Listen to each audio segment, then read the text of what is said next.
We used AI to bring back two of the most influential minds in human history to answer one question: is the ego an illusion or a tool? Sigmund Freud, father of psychoanalysis, believed the ego was essential, a mediator of chaos, a tool of survival. The Buddhist monk follows the path of non-self, seeing ego as a trap, not a truth. After each round, 5 advanced AI judges will cast their votes. The mind that wins the most rounds wins the debate. Let the debate begin. Round 1. Is the ego real or an illusion? You say the ego is an illusion, just a bundle of habits and thoughts. But tell me this, if there's no real self, then who suffers? Who follows the path to liberation? Doesn't someone have to exist in order to be free? What you call self is just a process, changing all the time. There's no solid I behind the thoughts, feelings, or body. Suffering happens when we cling to the idea of a fixed self. Letting go doesn't erase life. It reveals it as it truly is. But without the ego, the part of us that makes choices, that holds things together, how do we function?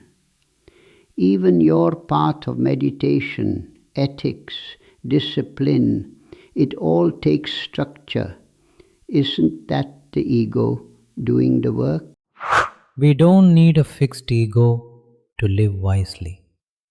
Awareness can guide action without claiming, "This is me." When we stop clinging to control, there's space for peace. Discipline doesn't come from ego, it comes from clarity. I've seen what happens when people try to erase the self. They break down. The ego is not a fantasy, it's a survival tool. It balances desire and duty. It keeps society from falling apart. Without it, are we not just drifting? The ego tries to hold everything together, but in doing so, it creates fear. True freedom doesn't come from tightening control. It comes when we see the ego for what it is, a story be mistaken for reality. Now, our 5 AI judges step in. Each will vote based on 5 core criteria: explanatory power, problem solution fit, psychological insight, metaphysical coherence, and purity of vision. Check the description for the full breakdown. Let the judging begin.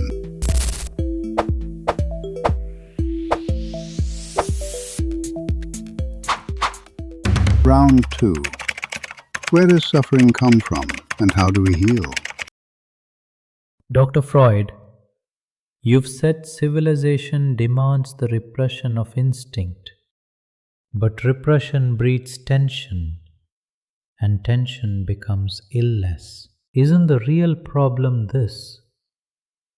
Your system builds on controlling the self while never questioning if the self is real in the first place. The self may be a construct, but it is a necessary one. We don't choose between self and no self. We choose between a self that negotiates and chaos. Suffering, in my view, comes not from having a self, but from what we do to keep it unconscious. Only by bringing the hidden into awareness can we be healed. But awareness alone is not enough.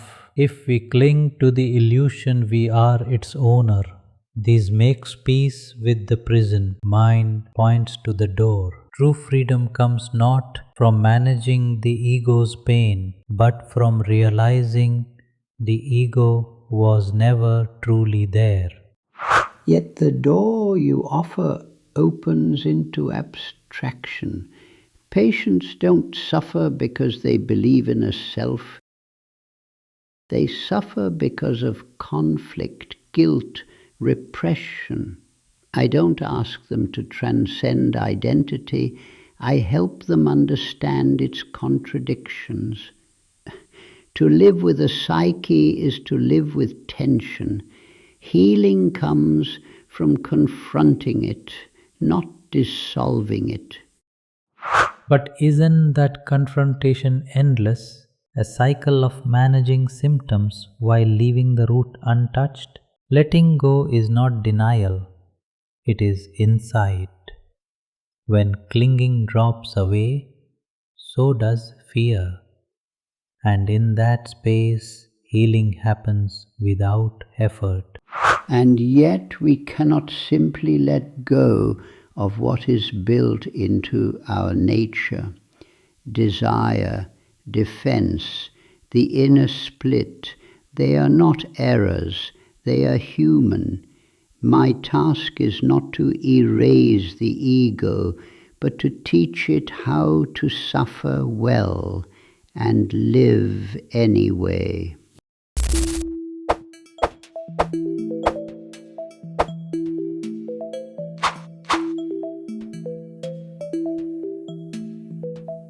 Round 3. What is the purpose of life?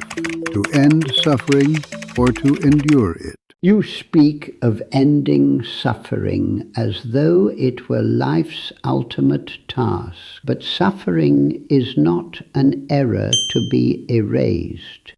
It is the price of being alive. If we remove the struggle, what remains of our humanity? Do we not lose the very tension that makes meaning possible?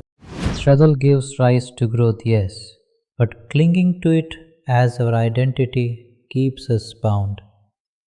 We do not become less human when we let go of needless suffering. We become more awake. The goal is not to erase experience, but to free it from the prison of I and mine. Yet who decides what suffering is needless?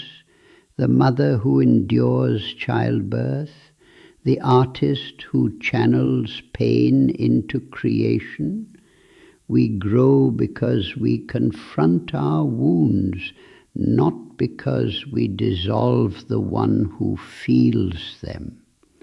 Life's meaning is forged in that very negotiation between pain and purpose.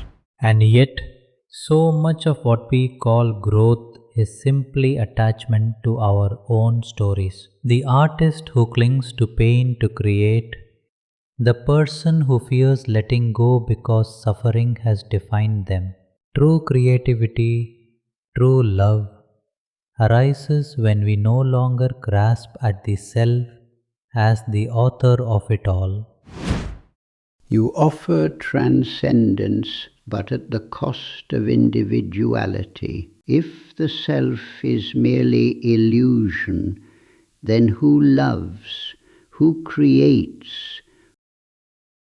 Without a center, life risks becoming not liberation, but emptiness. And what you call emptiness, I call freedom. When the illusion of the separate self dissolves, what remains is not nothing, but boundless compassion, effortless creativity, and peace untouched by fear. That is not the loss of life's meaning, Dr. Freud. It is its awakening.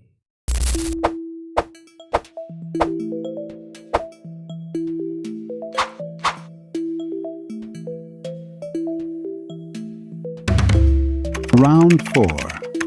Can we transcend the ego, or do we need it? Dr. Freud, you have built your system on mastering the ego. But mastery still means clinging. Isn't this just polishing the chains? Why not step fully beyond them, where suffering and grasping dissolve? Because the chains are what make us human. The ego, flawed, burdened, conflicted, is also the seat of our love, our art, our morality. You offer release, but at the cost of the very tension that gives life its shape. Civilization itself is born from sublimating instinct, not from escaping it. But what is this civilization if it rests on repression and endless craving? You speak of art and morality, but are they not stained by the very ego that creates them? True compassion, true freedom arises only when the self-centered mind is seen through and abandoned. Compassion without selfhood becomes sentiment without accountability. Art without conflict becomes decoration. A selfless consciousness may feel peace, but it cannot build, create, or take responsibility. You dissolve the self, but you also dissolve the one who acts, who dares, who loves in the face of tragedy. And yet, clinging to this one who dares keeps you bound to the cycle of fear and craving. You say, I dissolve the actor. I say, I reveal that there was no actor to begin with. Compassion without ego is not sentiment. It is boundless, no longer limited by self-interest.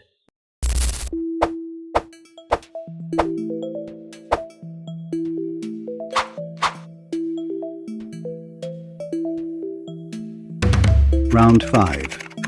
Is true freedom found in the self or beyond it? You speak of freedom beyond the self, but I must ask, freedom for whom? When you erase the self, you erase the one who chooses, who loves, who suffers with dignity. A being without ego may know peace, but it cannot know meaning.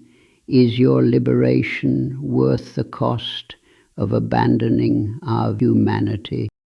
What you call abandoning humanity is, in truth, seeing it clearly. The one who clings to a fixed self lives in fear of death, of loss, of change.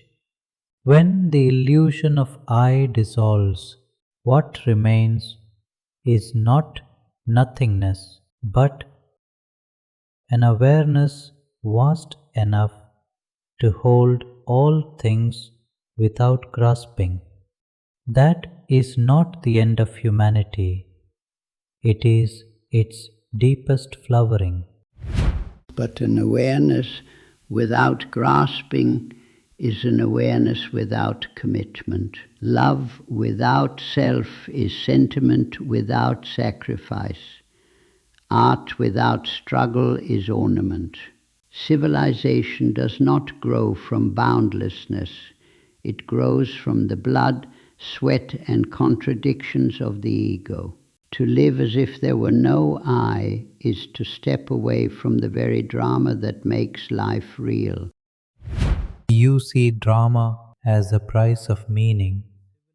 I see it as a cost of delusion. The sacrifice you praise is often only the ego feeding its own story.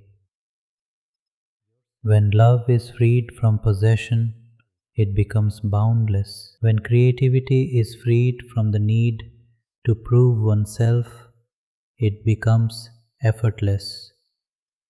Why cling to chains when the door to freedom stands open? Because those chains are the forge where we make ourselves. Without them, there is no we, no history, no one to stand accountable before the world. Peace without self may soothe, but it asks nothing of us. I would rather live as a flawed, striving self than dissolve into perfection without a name.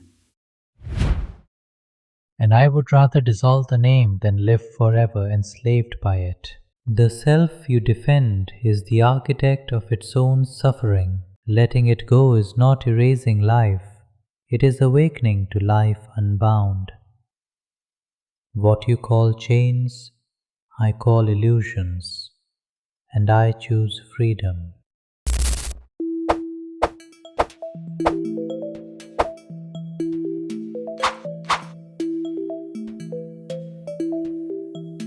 After 6 intense rounds, the Buddhist monk takes the victory, winning 16 to 9 over Freud.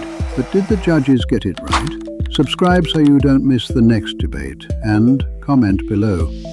Which 2 historical figures should we bring into the arena next?